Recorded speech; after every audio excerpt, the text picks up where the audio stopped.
I just got my PhD last week in human interaction and sociology.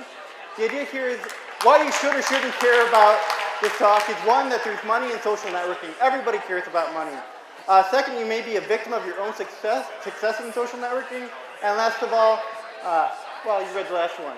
So the idea here is that we are all actors in some way. Irving Goffman talks about his dramaturgical theory is that everybody performs a role, and the roles change, and there's a backstage and a front stage. And the front stage is what everybody else sees. So real versus fake. The roles that we play are not fake, like a lot of people say. Like a lot of people will say, oh, that person's so fake because they're acting like something else. But that's actually how we create this mutual intelligibility. And breaking that kind of acting role is what actually causes disconnect. So mutual intelligibility is this idea that what determines the social boundaries. If you know the secrets or if you know the information, then you can connect with other people. It's necessary for productive work, and it's all about the interaction. So performing versus a single self. If you're performing, you're a blank slate.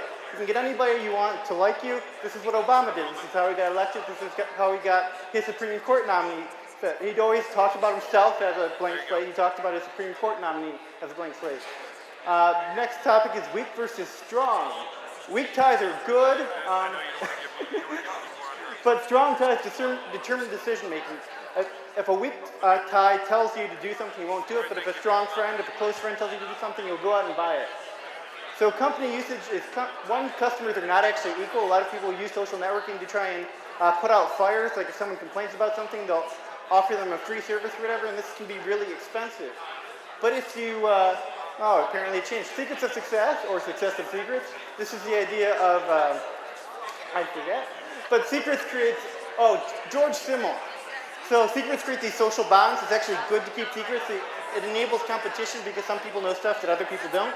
And it actually reduces conflict within the group because you have a shared secret. So the anti-secrets is this information that's really popular in information science, that information wants to be free. This is a really toxic idea because it devalues information. Most social network platforms provide the same information to everybody. So information free, there's no money in it. Control the information, there's money. You want to control information. You don't want everything to be free. So in the short term, you might gain a lot of readers from free, but in the long term, it's a loss, it's long-term loss. So freemium is one model that you can use that kind of bridges these two. It meets the social expectations right now of things being free on the internet, but allows information to retain some value because you do charge for some of the information. It's a great temporary solution, but it's not a long-term thing. If you want to talk about values of secrets, just look at Apple. It's one of the most secretive companies in Silicon Valley, and because of that, the only company worth more than them on the US stock exchange is ExxonMobil. The value cap is, I think, $300 billion right now. So secrets have money. Last topic is division of labor, which is Emily Durkheim's work. It's interaction and communication at the core of this. That's what allows modern society to exist. Distributed teams is an extreme example of division of labor. You acquire the best talent, you embrace specialization. It saves money, but you can save more money if you do it better. Right now, a lot of these distributed teams have certain problems, which is one, too much in-team competition. Because you don't know the people, there's a lot of toxic infighting, one-upsmanship to try and advance in the company. You don't get the coffee break fixes. If you've worked in a company before, you know that coffee breaks are really important to kind of solve these issues on the side. And then the bandages for this division of labor issue, they're one weekly team meeting. Another is micromanagement, so that way the manager knows exactly what's going on and they can keep everybody else on the same big picture, or the same page, and then extensive documentation. But the bandages are expensive. This is a meeting clock, time in meetings, so it's really expensive to hold meetings, especially if they're weekly and especially if you're using engineers, where engineers are paid at about $100 an hour or more.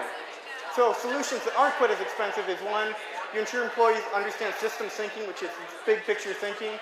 You can create a digital commons where employees can have these virtual coffee breaks, or you can do other means of promoting casual conversations through different programs and systems.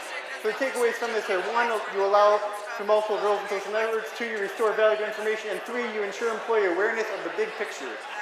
And that's all I have.